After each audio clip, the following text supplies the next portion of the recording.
출애굽기 33장 9절로 11절 말씀입니다. 구약성경 133면입니다. 출애굽기 33장 9절로 11절 말씀을 함께 읽습니다. 모세가 회막에 들어갈 때에 구름 기둥이 내려 회막 문에 섰으며 여호와께서 모세와 말씀하시니 모든 백성이 회막 문에 구름 기둥이 서 있는 것을 보고 다 일어나 각기 장막문에 서서 예배하며 사람이 자기의 친구와 이야기함 같이 여호와께서는 모세와 대면하여 말씀하시며 모세는 진으로 돌아오나 눈의 아들 젊은 수종자 여호수아는 회막을 떠나지 아니하니라. 아멘. 오늘도 그리스도 예수 안에서 승리하시기를 주의 이름으로 축복합니다. 위대한 이인자를 꼽을 때 빠지지 않는 사람이 중국의 준내 조은라이입니다. 조은라이는 프랑스에서 유학을 하였고 초기 중국 공산당에서 주도적 역할을 해 최고 자리에 올랐습니다. 근데 그는 자기 자신에게는 없는 자질이 모택동 마오쩌둥에게 있음을 알고 그를 지지합니다. 자기 자리를 내주고 자신은 평생 조력자로 남습니다. 서열이 마오쩌둥보다 높고 교육도 훨씬 많이 받은 엘리트 지도자였던 조은라이가 마오쩌둥에게 중요한 자질, 농민들의 마음을 움직이는 호소력과 그들의 정서를 이해할 수 있는 능력이 자신보다 월등하게 뛰어나다는 것을 인정을 합니다.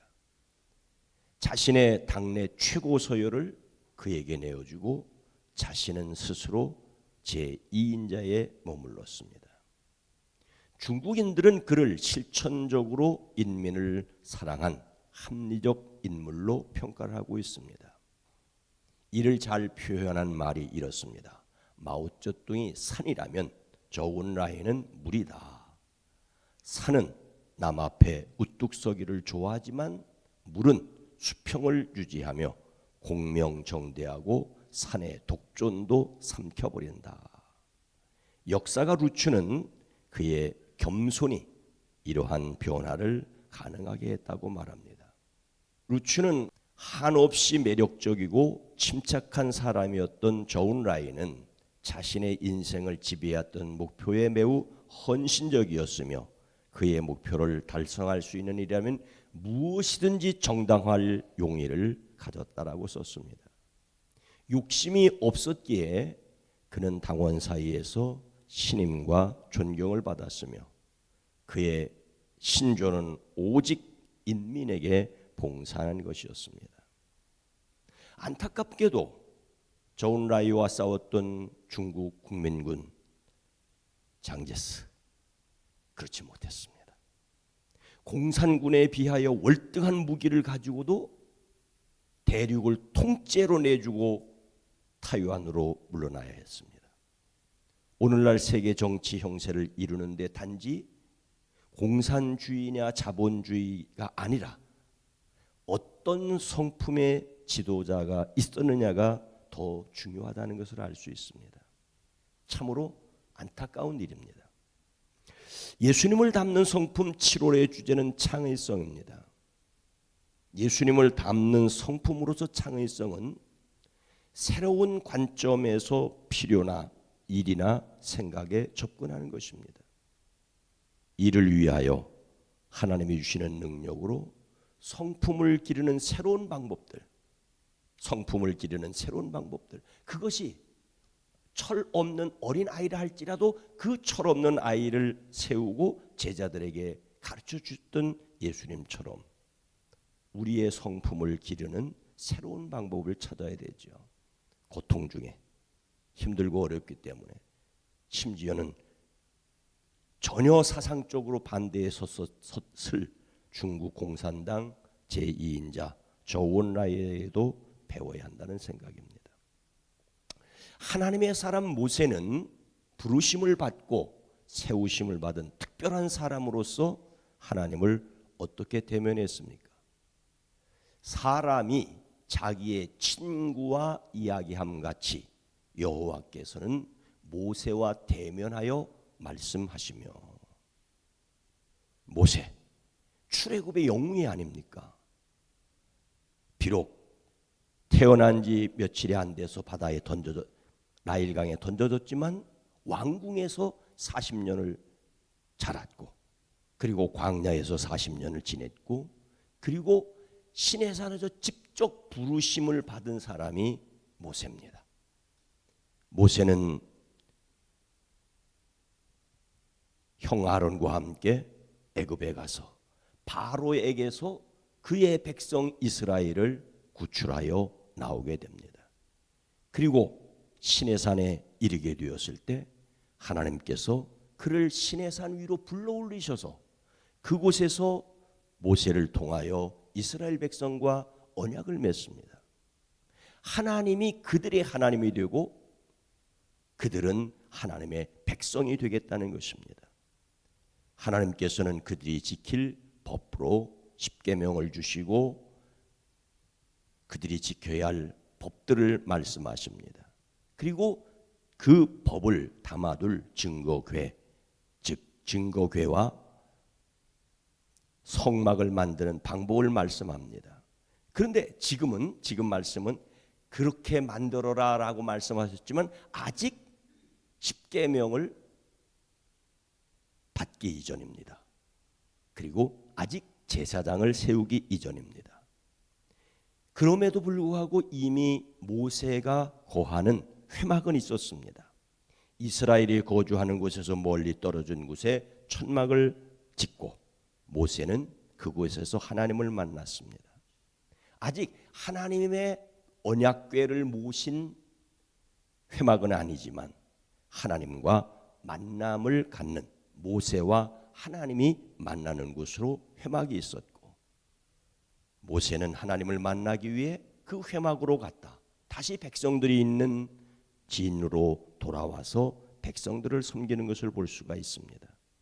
모세가 그곳에 들어갈 때 백성들은 일어나서 바라보았고, 모세가 들어갈 때 그곳에 구름이 임재하는 것을 보면서 모세가 하나님과 이야기하고 있구나라고 느꼈습니다. 하나님께서 출애굽한 이스라엘을 구름 기둥으로 인도하십니다. 시내산에 올라갈 때에도 구름 기둥에 구름 속으로 들어갔고, 모세가 진 밖에 회막에 들어서면 구름 기둥에 내려와 회막 어귀에 섰습니다. 이것을 본 백성들은 자기 장막 어귀에서 하나님께 예배했습니다. 중요한 것은 하나님은 모세에게 마치 친구처럼 말씀하셨다라고 합니다. 대면한다는 말은 얼굴과 얼굴을 대한다는 것이지요. 하나님이 우리와 같은 얼굴이 있을 리 없으니 이 말은 아주 친밀하게 서로 바라보고 이야기했다는 것을 의미합니다. 모세는 회막에 그대로 머물러 있고 싶었을지 모르겠습니다. 왜? 그곳에 하나님이 함께 계시고 하나님을 만나는 곳이니. 그러나 그에게는 돌아보아야 할 백성이 있었습니다. 그래서 모세는 백성이 있는 진으로 돌아가게 됩니다. 근데 오늘 말씀의 하나는 모세와 달리 모세의 부관 역할을 하는 젊은 여호수아는 어떻게 모세를 이어 그의 후계자가 될 수 있었는가에 대한 말씀입니다. 함께 읽습니다. 모세는 진으로 돌아오나 눈의 아들 젊은 수종자 여호수아는 회막을 떠나지 아니하니라. 모세는 회막에서 살아계신 하나님을 만나고 다시 백성이 있는 진으로 돌아갔습니다. 이것이 백성을 위한 지도자의 삶이지요. 그런데 모세의 시종 여호수아는 어떻게 했다라고 말하고 있습니까? 여호수아는 모세가 없는 회막을, 아직 언약궤도 없고 그렇지만 하나님을 만나는 그 회막을 떠나지 않았다라고. 회막에서 벗어나지 않고 그곳에서 여호수아는 생활했습니다. 왜 그는 회막을 떠나지 않고 그곳에 있어야 했을까요? 성경 말씀이 분명하게 말하고 있지 않는 것은 궁금할 수는 있으나 미루어 짐작할 수밖에 없습니다. 회막에 훔쳐갈 만한 값진 물건이 있어서 지켜야 했던 것도 아닐 것입니다. 여호수아가 그곳에 머무를 수 있었던 것은 의무라기보다는 특별한 은혜라고 할 수가 있습니다. 그곳은 하나님께서 모세와 만나 주시는 곳입니다. 다른 사람이 머물 수 있는 곳이 아니지요.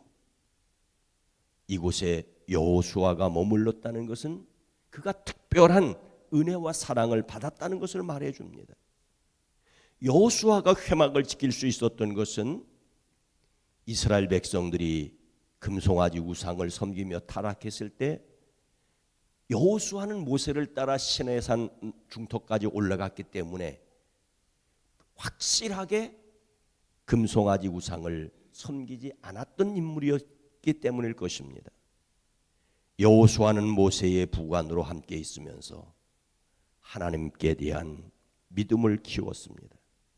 모세가 떠난 회막에 홀로 있으면서 하나님의 임재와 능력 그리고 목적을 생각했을 것입니다. 여호수아에게 있어서 홀로 회막에 머무는 시간은 고독한 시간이 아니라 하나님과 함께 있는 것을 배우는 시간이었을 것입니다. 여호수아는 레위 지파가 아님에도 회막을 떠나지 않고 지키면서 이스라엘의 지도자로 성장했을 것이라고 볼 수 있습니다. 이것은 사무엘이 성소에서 자란 것과 비슷합니다. 여호수아는 레위 지파가 아닌 에브라임 지파 사람이었음에도 불구하고 성소를 레위 지파보다 먼저 지켰던 것을 알 수 있습니다. 여호수아가 모세를 대신하여 회막을 떠나지 않음으로써 모세를 이어 백성을 가나안으로 이끌어들이는 큰 인물로 준비되었습니다.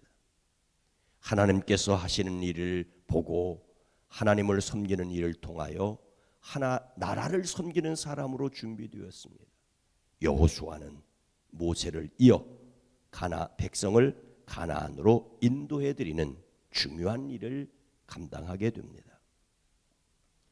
오늘 말씀을 마음에 새기고 선천적 재능, 모세와 같은 능력이 없다 할지라도 후천적으로 여호수아처럼 자신이 능력을 기르기 위해 실천해야 될 것이 무엇일까요? 파리올림픽이 진행되고 있습니다. 운동 좋아하시는 분들은 열광하실 것이고 운동 좋아하지 않는 분이라도 우리나라 선수들이 선전을 할 때 박수를 보냅니다.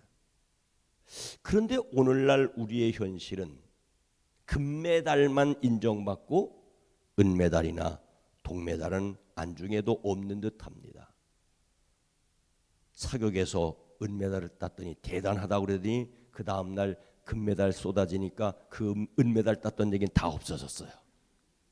사실 세계에서 은메달을 땄다는 것, 아니 그 올림픽에 출전했다는 것만으로도 대단한 일 아닙니까?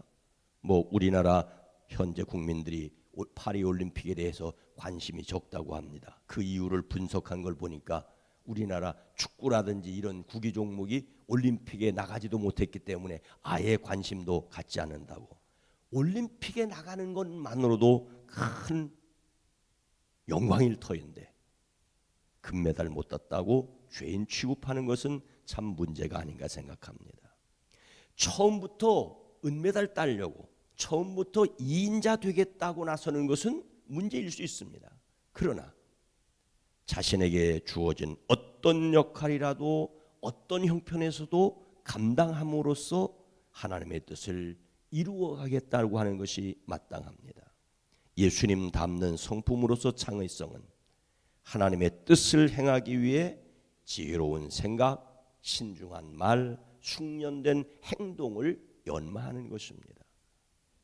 모세는 위대한 인물로 선택됐지만 여호수아는 오히려 길러졌다라고 하는 사실을 기억하며 하나님 앞에서 하나님의 거룩한 일을 위해 차분히 길러지는 자녀, 우리 교회 학교 학생들이 될 수 있기를 주의 이름으로 축복합니다. 하나님 아버지, 모세와 같은 지도자가 필요했지만 또 여호수아와 같이 길러지는 지도자가 필요했고, 하나님께서는 모세를 통하여 이스라엘을 애굽에서 이끌어내셨지만 가나안으로 이끌어들이는 일은 여호수아에게 맡겼습니다. 모세는 모세의 역할을 했고 여호수아는 여호수아의 역할을 했습니다. 우리 모두가 각자 자기에게 주어진 능력과 재능을 따라 주어진 일들을 잘 감당할 수 있게 하옵소서. 하나님, 우리의 사랑하는 자녀들, 자녀손들, 우리 유치부, 어린이부, 청소년부, 청년들, 하나님 모세와 같은 지도자가 세워지게 하시고 여호수아처럼 또한 차분하게 모세의 그늘에서 성장해가는 사람도 있게 하옵소서. 유아유치부, 어린이부, 여름 성경학교를 은혜 가운데 마치게 허락하심을 감사합니다. 이제 이번 주간 청소년부 수련회를 시작합니다. 출발에서부터 돌아올 때까지 오고 가고 그 안에서 되어지는 모든 내용을 통해 하나님의 영광을 받아주시옵소서.